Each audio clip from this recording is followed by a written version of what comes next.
사태 속에 예년보다 많이 시중에 풀린 온누리 상품권의 현금화를 위한 각종 편법이 난무하고 있습니다. 철저한 방역을 내걸며 비싼 요금을 받고 있는 카카오티 블루 택시에서 실제로 제대로 방역을 하고 있는지 취재했습니다. 울산시가 울산 출신인 고 신격호 롯데그룹 명예회장 기념관 건립 등 선양 사업을 적극적으로 추진하겠다고 밝혔습니다. 외솔 최연배 선생 서거 50주년을 기념하는 2020 외솔 한글 한마당이 내일부터 4일 동안 중구 원도심과 외솔기념관에서 열립니다. 울산의 가을 전령인 태화강 회기연어 한 마리가 올해 처음 관측됐습니다.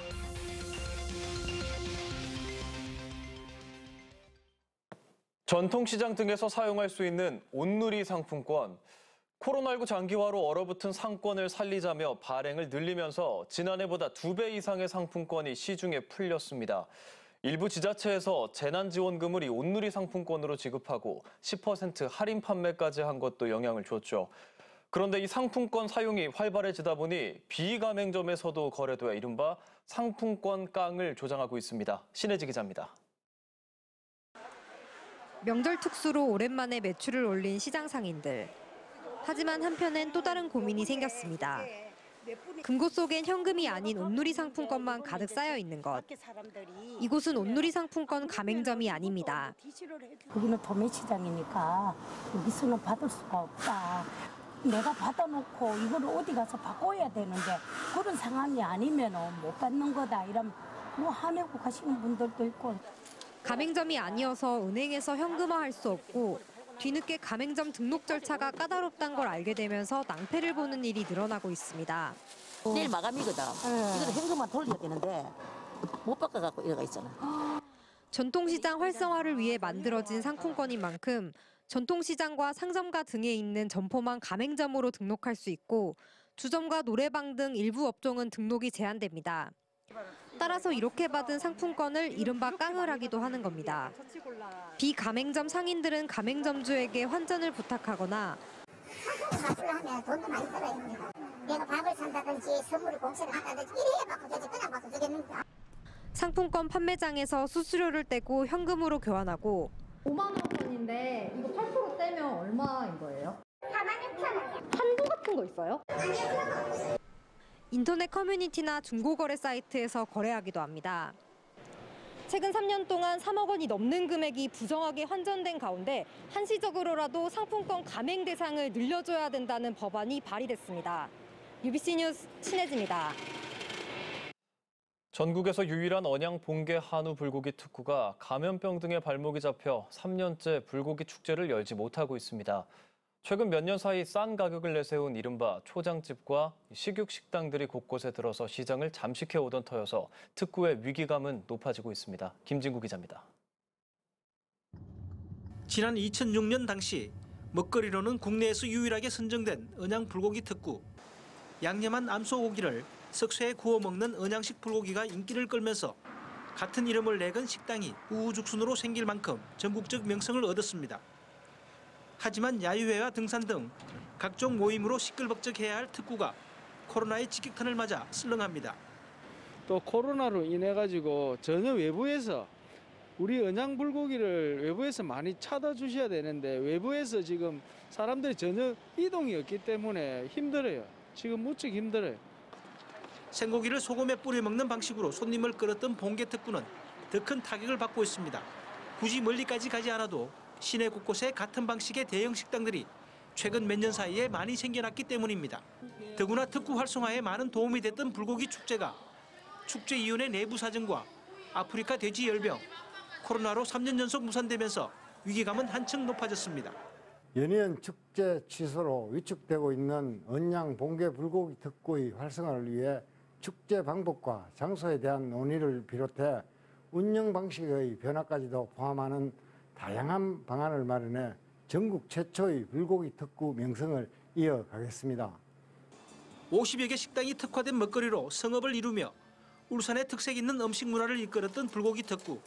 울주군은 불고기 특구가 배후의 축산업과도 연계되어 있는 만큼 최고급 한우 생산과 종자 개량, 유통 개선 등 다각적인 특구 활성화 방안을 찾기로 했습니다.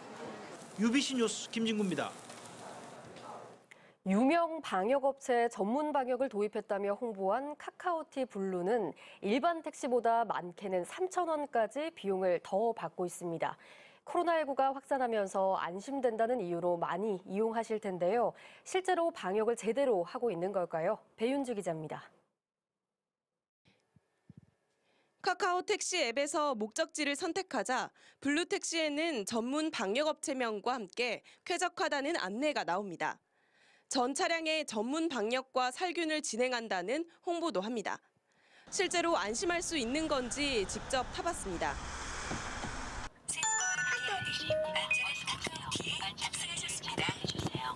수시로 방역을 하는 것 같은 안내도 이루어지지만 기사들의 말은 다릅니다. 손님 내리고 바로 또 내려가면 이래 할 수는 없거든요. 시간이 더인데 손님 한 분 내리고 어디 자세만 잡으려고 자세히 나올 때도 어떤 분들은 또 전문 방역업체의 소독은 지난 5월 한 차례밖에 이루어지지 않았다고 말합니다. 1월 달부터 지금 10월 달까지 정확하게 딱 한 번 했었습니다. 스팀 소독을. 무작위로 카카오 블루택시 5대를 이용해봤더니 손님이 내릴 때마다 방역을 실시한다고 대답한 택시는 단 한 대도 없었고 차량 안에 소독제를 비치하지 않은 택시도 2대에 달했습니다. 그런데도 소비자들은 블루를 이용하면 택시 요금과 별도로 최대 3,000원의 수수료를 더 내야 합니다. 1,000원 더 받는다는 거에서 약간 크면 크고 작으면 작다고 생각하는데 큰 차이가 없다면 굳이 이거를 탈 필요가 있나. 카카오 모빌리티 측은 이에 대해 수수료는 자동 배차 등의 특화된 서비스에 대한 것이지 전문 방역에 대한 비용을 받는 것은 아니라고 해명했습니다. 하지만 블루 기사들은 수수료를 일정 비율 떼가면서도 모든 방역을 기사들에게 맡기는 것은 옳지 않다고 지적했습니다. UBC 뉴스 배윤주입니다. 60대 남성을 아내와 아들이 살해한 사건에 대해 국민 참여 재판이 열렸습니다. 재판부는 아내가 40여 년간 가정폭력에 시달렸다는 점을 고려해 징역형의 집행유예를 선고했습니다. 그러나 아들에 대해선 징역 7년을 선고했습니다. 배대웅 기자입니다. 지난 5월 69살 A씨가 집에서 숨진 채 발견됐습니다. A씨는 당일 술을 마시고 부인인 65살 B씨와 부부싸움을 벌였는데 아버지가 어머니를 때리는 모습을 본 아들 41살 C씨가 아버지에게 둔기를 휘둘렀습니다. B씨는 아들의 범행을 혼자 떠안을 생각으로 남편에게 독극물을 먹이려다 실패하자 둔기를 수차례 내리쳤고 남편 A씨는 숨졌습니다. 스마트폰을 구입해 요금 25,000원을 사용한다는 게 A씨가 아내를 때린 이유였습니다. 법원은 아내 B씨에게 징역 3년에 집행유예 5년을, 아들 C씨에게 징역 7년을 선고했습니다. 아내 B씨가 40여 년의 결혼 생활 동안 상습적으로 가정폭력에 시달린 사실이 재판부와 배심원 판단에 영향을 미쳤습니다. 국민참여재판으로 진행된 재판에서 배심원 9명 중 7명이 B씨에게 징역 3년에 집행유예 5년의 의견을 냈고 재판부도 받아들였습니다. 죄질 자체는 무겁지만 40여 년간 피해자의 가정폭력에 시달려온 점, 아들의 범행을 감출 목적으로 범행에 가담한 점 등이 정상 참작되었고 재판부에서도 배심원의 의견을 존중해 징역형의 집행유예를 선고한 사례입니다. 하지만 아들에 대해선 배심원 다수가 징역 7년의 의견을 냈고 재판부도 폐륜적 범행이라며 징역 7년을 선고했습니다. UBC 뉴스 배대원입니다.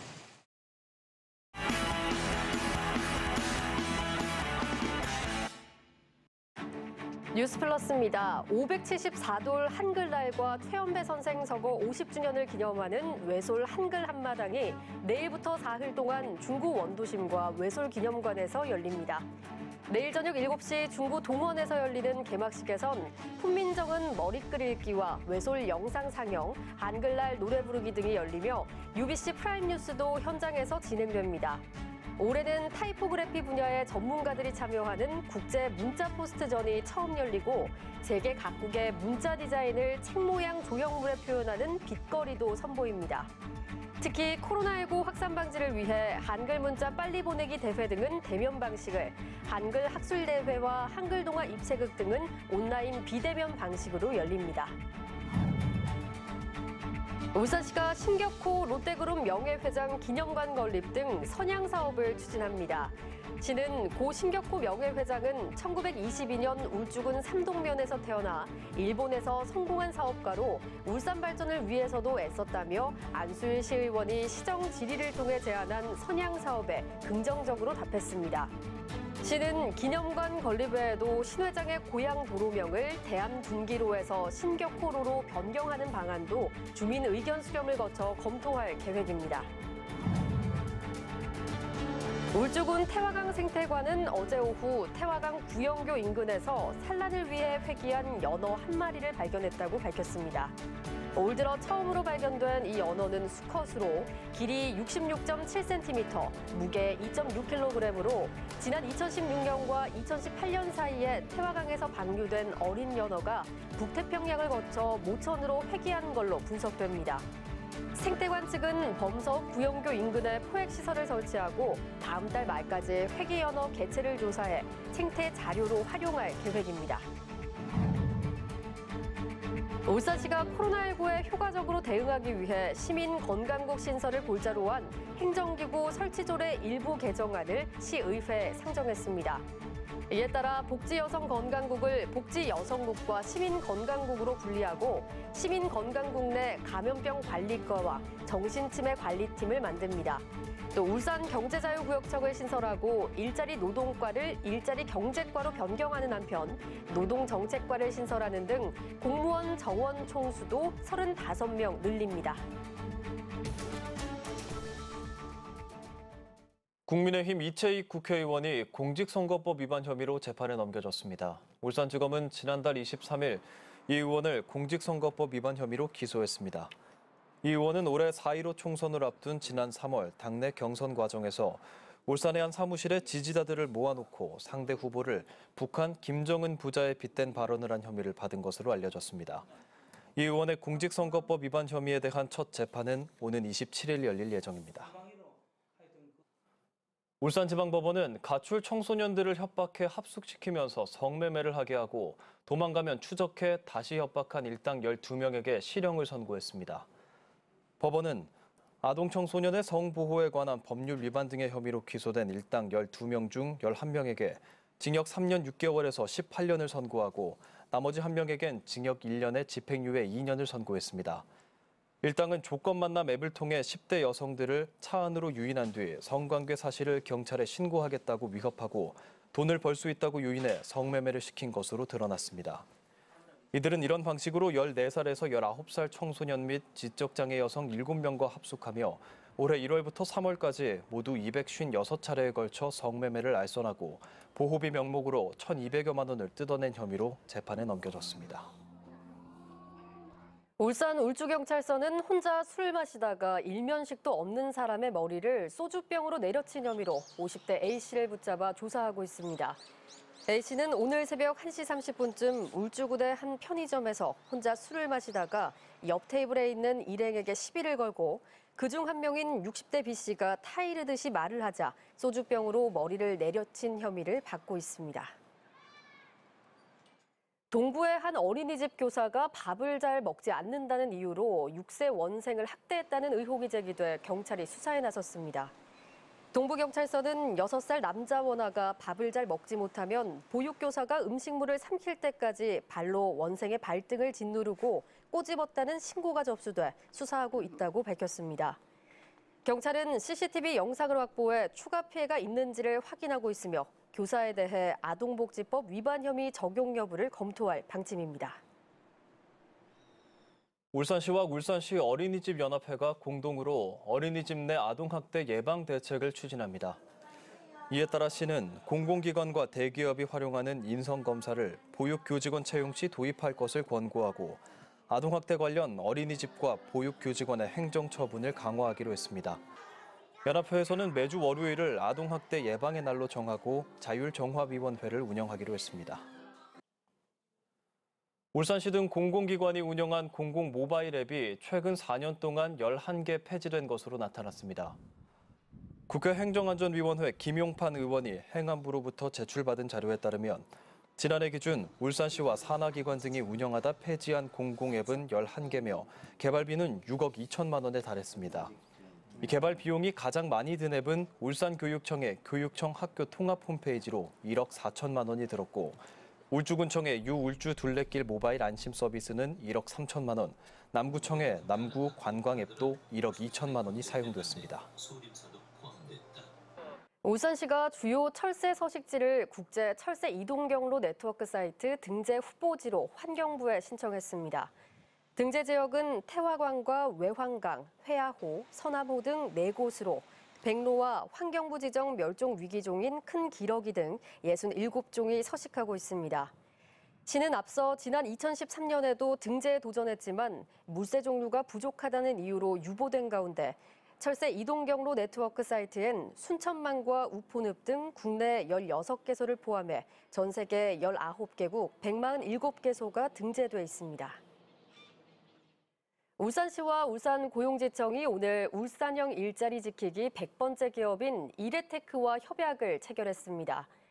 지난 2007년 설립해 자동차 범퍼 등을 생산하는 이레테크는 90명을 고용하고 있으며 울산시는 해당 기업의 재무 노무 전문가 컨설팅과 고용유지 장려금 등을 지원할 계획입니다. 지난 7월 시작한 협약 사업에는 100개 기업이 참여해 5천여 개 일자리 지키기를 약속했습니다.